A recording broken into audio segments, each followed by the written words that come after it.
Now, according to the New York Post, former bank executive Joe Bruno claims that Wells Fargo allegedly held fake job interviews for minority candidates. They had no intentions of hiring because the jobs were promised to others. Bruno also states that when he complained about the blatant discrimination, he was fired. He claims that his termination came shortly after he told his supervisors that the fake interviews were inappropriate, morally wrong, and ethically wrong. Al, what are your thoughts on these allegations? What do you think about this? First of all, Wells Fargo and all this drama. You were caught up in one of these, right, Claudia? The mortgage one? I had the predatory mortgage, the lending one. lending. All right, They got so me. They gave me $300 after they gangstered my $600,000 house. Yeah.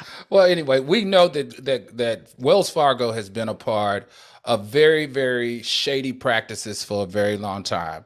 We also know in 2017 they had to settle a class action lawsuit against the African American bankers for $36 million, which is very similar to I was a part of the largest racial discrimination case against Merrill Lynch, a financial institution, the largest in civil rights, the history of civil rights. And we found that they actually exercise these practices all the time in our depositions and also in our discovery. So what they actually do is they interview people that are not qualified and say that they interviewed an African American. And then they also interview people that are overqualified for lesser jobs like teller, so they know for sure that the person will pass on it so that they can note that they interviewed an African American. This is unacceptable. Wells Fargo needs to sell themselves to a different bank. We know that there's a new African American bank that's a large bank. I'm wondering if they are not international, if they can service all 50 states yet. But that's what I think they should do, because this type of press, this type of history of them taking advantage of the African American community, African American employees, has to come to an end. So frustrated because I've been a Wells Fargo customer. Like that's my primary bank for well over 20 years. I have a good amount of money there and I like them, but these negative stories make it really hard to want to be like, I really want to just go and just withdraw every single penny out of this bank. Q, what do you think about this? What are your thoughts? Not to mention they got Wendy Williams money all sold up and we still mad. You know what? This is the illusion of inclusion. And this is what happens when we have a lack of diversity at the top, top levels.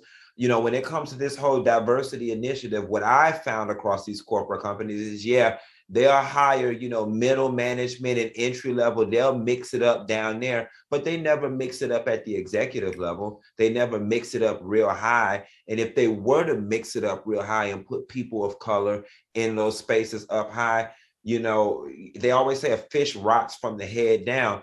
If they put people of color in some of these top level positions and not just pacify us by putting us in teller positions and assistant bank manager positions, then maybe some of this would truly go away, and that would truly be diversity. But don't be, handing us these little bit of teller positions and then saying, look, we diversified. No, you didn't diversify the power. You just diversified the little worker bees down at the bottom. I'm not surprised. Wells Fargo is not the only company that did this. And if y'all honestly think that these people are just going to relinquish power just so willingly, you about as silly as they are. I like some suggestions in the chat. What are your preferred banks? Like, who should I bank with? Because I'm gonna go. I'm gonna do it. I'm sick of it. This is too many times we're talking about this same bank, and I know a lot of them are the same. It may be just a slight improvement somewhere else, but I'm ready to move on. So if y'all can recommend some banks in the chat, I will definitely take that into consideration because I'm sick of it.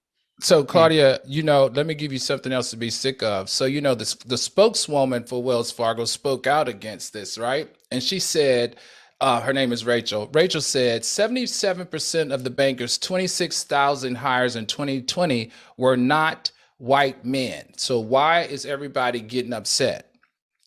And I'm thinking, okay, so if they weren't white men, then who were they? And so when they revealed the data of who was hired, she was right. 77% were not white men. Guess what color they were and what they were? White women. White women. Isn't that crazy? But yeah, we refuse as a people. We refuse to support Black banks. And, we're part of the problem as well, because we keep making these companies billion and $trillion companies and with getting nothing in return. So I think we need to go ahead and you know what I'm going to say, because I get that black bank thing all the time. And for me, my issue has never been because of the color of the skin of the bank. For me, it's always been an accessibility issue. Okay. Mm-hmm. Like I travel a lot. I want to be able to know that if I have an issue, I can go. When you start talking about SunTrust, Wells Fargo, Bank of America, and other banks like that, any damn where you go in the country, there's going to be a branch. That there's always going to be online customer service. That you'll be able to go into the bank and get a temporary card if you drop your card. And for me personally, that has always been the reason why I've kept the lion's share of my money with one of these larger national banks. For me, it's had nothing to do with it being black. Now, when David Banner and them had that big push years ago about going and opening an account at black-owned banks, I did do that in Atlanta. I did put a couple $1,000s there, and I think it's still sitting there. But I think a lot of times with the smaller banks, it has less to do with black for some people and more to do with accessibility. Oh, I definitely get that. And until those banks get enough support from us, they're not going to be able to branch out and be, more of them. So well, hopefully as technology has changed and we can digital, whatever that word is.